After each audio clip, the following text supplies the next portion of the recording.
Ageing মানে আমাৰ বাহিৰৰ শৰীৰটোত বয়সৰ চাপ পৰি অহা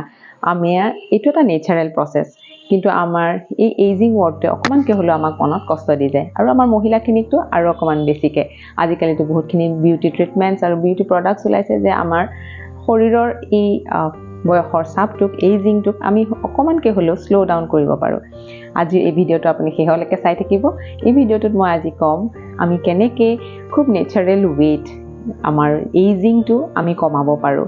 এইটো এনেকুৱা খুব সহজ আৰু সকলোৱে কৰিব পৰা এটা প্ৰচেছ নমস্কাৰ মই কষ্টুৰী মহন্ত আৰু আপোনালোক সকলোকে মোৰ চেনেল বি অফ বেষ্ট চেল্ফলৈ স্বাগতম জনাইছোঁ আমাৰ আউটাৰ বডিটোত যাতে সহজে এইজিংটো ধৰা নিদিয়ে বা আমি যদি এইজিংটো কেনেধৰণে আমি শ্ল' ডাউন কৰিব পাৰোঁ তাৰ সকলোতকৈ ইফেক্টিভ ৱে হৈছে যে আমাৰ ধ্যানটো আমাৰ এৱেৰনেছটো আমাৰ কনচিয়াছনেছটো আমাৰ ইনাৰ বডিলৈ লৈ যোৱাটো আমাৰ যেতিয়াই আমি এৱেৰনেছটো আমাৰ ধ্যানটো ইনাৰ বডিটোৰ ওপৰত বেছিকৈ দিবলৈ ল'ম ইনাৰ বডি বুলি ক'বলৈ হ'লে আমাৰ প্ৰতিটো অৰ্গেন লগতে আমাৰ ইনাৰ যিটো আমাৰ মেণ্টেল আমাৰ যিটো ৱৰ্ল্ড যিখন আমাৰ জগত সেইখনলৈ যেতিয়া আমি ভিতৰলৈ বেছিকৈ সোমাবলৈ ল'ম তেতিয়া আমাৰ এই ৰিফ্লেকশ্যনটো বাহিৰৰ আমাৰ শৰীৰটোতো হ'বলৈ লয় এতিয়া অকল যে এইটো নহয় যে আমাৰ ইনাৰ বডিত যেতিয়া আমি এৱেৰনেছটো বহাওঁ যেতিয়া ধ্যানটো দিওঁ তেতিয়া আমাৰ ইমিউন ছিষ্টেমটো ষ্ট্ৰং হ'বলৈ লয় আৰু তাৰ লগতে আমাৰ ফিজিকেলেই নহয় আমাৰ মানসিক যিটো ইমিউন ছিষ্টেম সেইখিনিও আমাৰ বহুত শক্তিশালী হৈ পৰে সেই তেতিয়াই কি হয় যে আমি বাহিৰৰ জগতৰ যিখিনি negative emotions negative feelings negative যিকোনো ধৰণৰ কথা সেই কথাখিনি আপোনাক সহজে লৰাব নোৱাৰা হয় আৰু সেই বস্তুখিনিৰ ৰিফ্লেকশ্যনটো আপোনাৰ বাহিৰৰ শৰীৰটোত সুন্দৰকৈ ওলাবলৈ লয় কিন্তু এটা উপায়টো কেনেধৰণে আমাৰ ধ্যানটো ভিতৰৰ জগতখনলৈ কেনেধৰণে নিম তাৰ কাৰণে সকলোতকৈ সহজ উপায়টো হৈছে আপোনাৰ মেডিটেশ্যন কৰা আৰু এই মেডিটেশ্যনটো এনেকুৱাকৈ কৰিব মই যেনেধৰণে আপোনাক ক'ম এই মেডিটেশ্যনটো যিকোনো বিগিনাৰ্ছে কৰিব পাৰে যদি আপোনাৰ আজিলৈকে মেডিটেশ্যন কৰাও নাই তেতিয়াহ'লেও এই মই যেনেধৰণে ক'ম সেইখিনি যদি ফ'ল' কৰে আপুনি দেখিব কেইদিনমান কৰাৰ পিছতে আপুনি নিজে ফিল কৰিবলৈ ল'ব মাত্ৰ আপুনি 5-10 মিনিট দিয়ক ৰাতিপুৱা সময়খিনিতে দিয়ক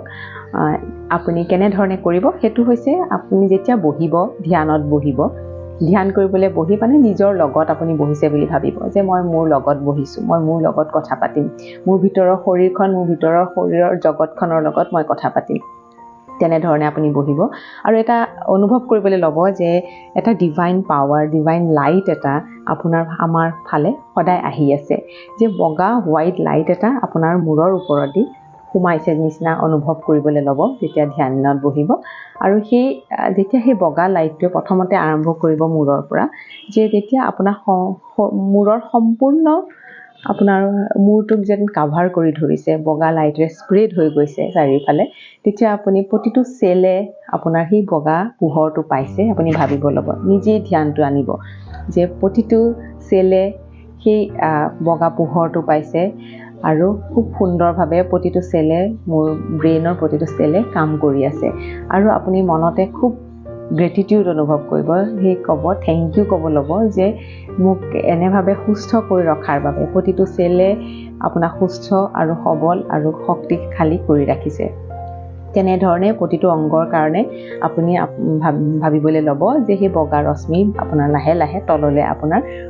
শৰীৰৰ তললৈ আহি আছে আপোনাৰ গোটেই শৰীৰটো লাহে লাহে সেই বগা ৰশ্মিয়ে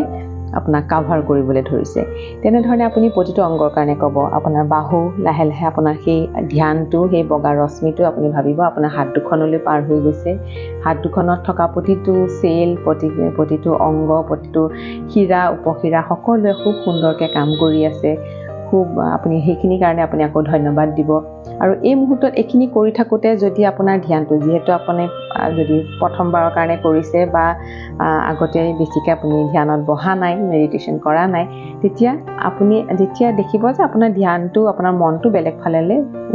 গুচি গৈছে যেতিয়া আপোনাৰ মনটো বেলেগ ফাললৈ যোৱা নিচিনা বেলেগ জেগালৈ গতি কৰা যেন লাগিব তেতিয়া আপুনি যেতিয়া অনুভৱ কৰিব যে সেইটো হৈছে লগে লগে আপুনি আপোনাৰ ধ্যানটো উশাহ নিশাহলৈ আনিব আপুনি যে উশাহ লৈ আছে প্ৰতিটো উশাহ আৰু প্ৰতিটো নিশাহত আপোনাৰ ধ্যানটো অকণমান সময় ৰাখিব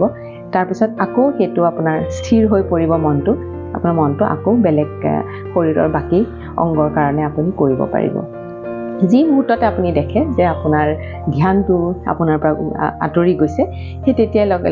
আপুনি আপোনাৰ ধ্যানটো আপোনাৰ উশাহ নিশাহলৈ লৈ আহিব। উশাহ নিশাহত লগে কিছু সময়ৰ পিছতে দেখিব যে আপোনাৰ মনটো আকৌ স্থিৰ হৈ পৰিছে। এইটোৱে আপোনাৰ নিয়ম, এইটোৱে প্ৰচেছ। আপুনি কেইদিনমান কৰক, 5 মিনিটৰ পৰা আৰম্ভ কৰক, লাহে লাহে সময়টো বঢ়াওক আৰু মনটো সুস্থিৰ হৈ পৰিব, সুন্দৰ হৈ পৰিব আৰু লগতে আপোনাৰ এজিংটো কমি আহিব। আজিৰ ভিডিঅ'টো ইমানেই। কৰি চাওক আৰু মোক জনাব, আৰু ভাল লাগিলে লাইক আৰু শ্বেয়াৰ কৰিবলৈ নাপাহৰিব। Thank U.